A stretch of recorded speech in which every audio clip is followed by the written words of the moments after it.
World Tuberculosis Day, observed on the 24th of March each year, is designed to build public awareness about the global epidemic of tuberculosis and efforts to eliminate the disease. In 2018, 10 million people fell ill with TB and 1.5 million people died from the disease, mostly in low and middle-income countries. According to the World Health Organization, the theme for this year's commemoration is Yes, We Can End TB, which aims to inspire hope and encourage high level of leadership, increase investments, faster uptake of new WHO recommendations, adoption of innovations, accelerated action, and multi-sectoral collaboration to combat the TB epidemic. For further discussion, we're now being joined by Dr. Blossom Maduafokwa, who is the Public Relations Officer of the National Association of Public Health Physicians of Nigeria here in Lagos State. Good to have you, and apologies if probably I didn't get your name. Oh, it's fine. Perfectly. Thank you so much for having me. Now, and okay, what's the correct pronunciation? Maduafokwa. Maduafokwa. Okay, yes. I think I was close. All right, so now let's start it off. As we celebrated World TB Day, I have a little background in the medicals. I used to work with an NGO back in the day. Okay. And there were talks that those of us that live in sub-Saharan Africa do have traces of tuberculosis in us. Because when I was doing a little bit of training, they always said that when they want to test an HIV patient, yes, the first thing when they see signs of TB, they say probably go test for HIV. Because tuberculosis are always resident, or probably there are residues of tuberculosis traces in the individual. Yeah, individual. Yes. So when you say eradicate, I'm a little bit confused here. So talk to us more about this. Okay, so you make a very fantastic point, Aaron, because people actually don't know this, but a quarter of the world's population is infected with TB.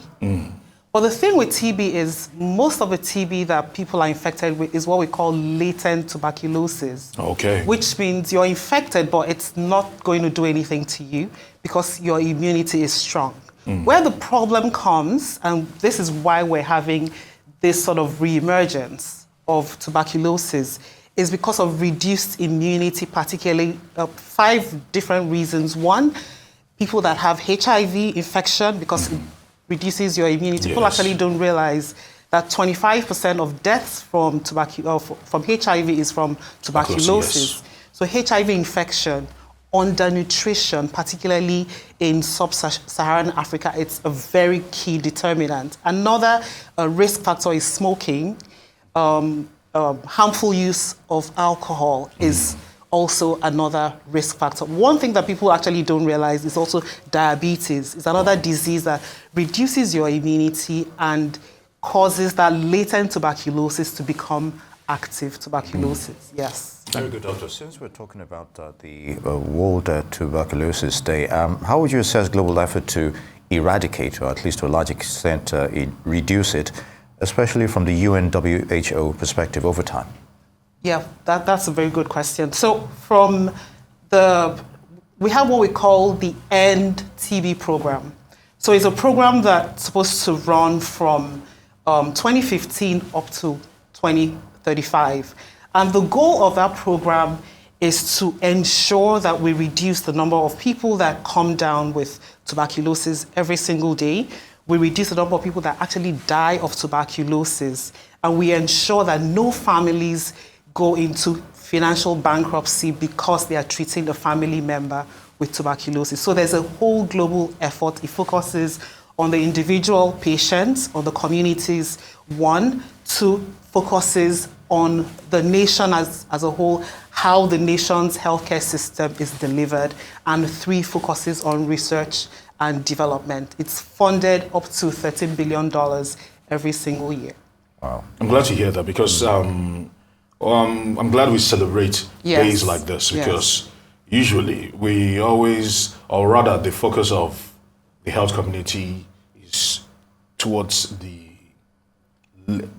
latest epidemic. Yes. And others that are also very, very severe probably take a backseat for a while. Exactly, yes. So how, without stretching the ecosystem and health thing, how do we ensure that all these serious issues and serious illnesses get the right kind of, not just funding, but the right kind of attention to ensure that things like this do not just take the back burner? Exactly. Because probably there's an Ebola outbreak, Yes. or probably because of COVID-19 Yes. and the rest of them. Talk to us. So we always run this risk. So when COVID-19 came, it was like we dropped everything, immunization of children, everything took a back seat. So that's the value of what we call the World Health Days, like World Tuberculosis Day, like even the World Water Day, which was March 22nd.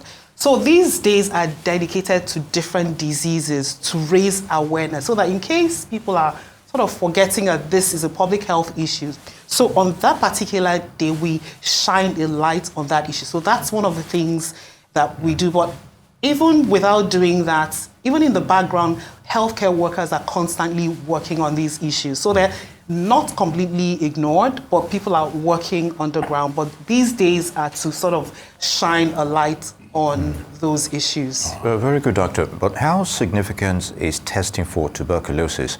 As you mentioned, you talked about immunity levels, Yes. and the prevalence being there, but it's just not too much out in the open. So how significant is testing? Sometimes you have a severe cough. People are told to, they're being treated for the cough. Yes. But maybe it's not going as much as it should, Yes. and then they find out, okay, go for the testing, and they found out that there's tuberculosis presence there. So how much of this testing and how often should one get tested regarding tuberculosis? That's actually a very good question. So the first thing I'll do is to sort of explain the symptoms to expect so that people out there will know, okay, if I'm having these symptoms, maybe I should go get tested. So if you have what we call chronic cough, so you're coughing for more than 3 weeks, you're coughing up blood, you're having night sweats, fever, you're having chest pain, you have difficulty breathing, you should get tested.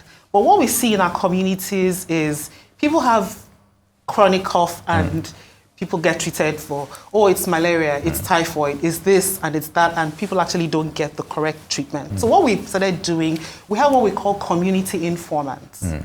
So there are people in the community that will come to the health center and report, XYZ has been coughing for a very long time, maybe we should get tested. So we send our teams to those individuals. So this actually works because people don't realize someone that is infected with tuberculosis without getting treatment can infect 5 to 15 people within the next 1 month. Yes. All right. So it's very, very important that people come out to get tested. One, it's also very important that we advocate for people to become community informants so that people can get tested and then get treated. Very good. All right. Quickly, you mentioned poverty being an accelerator of tuberculosis. But for the brevity of time, let me just probably throw this one in and probably help us address it. Some experts are saying that tuberculosis can actually lead to infertility. Is that a true statement? Okay, so the tuberculosis that we all talk about is what we call pulmonary tuberculosis. So that's the tuberculosis that affects your lungs. Okay. What people don't realize, there's something we call extra-pulmonary tuberculosis. So tuberculosis that affects your kidneys, your bones, your joints, for the women, your ovaries. So that can actually cause infertility. So about 20% of the tuberculosis is what we call extra-pulmonary. It's outside of your lungs. So that is actually possible. Okay. Yes. Well, hopefully the world will be able to celebrate this day, and of course, beyond the day, we'll be getting more actions regarding awareness and, of course, tested as well. Dr. Blossom Maduafokwa, Secretary, Lagos Chapter National Association of Public Health Physicians, I'd like to thank you for your time.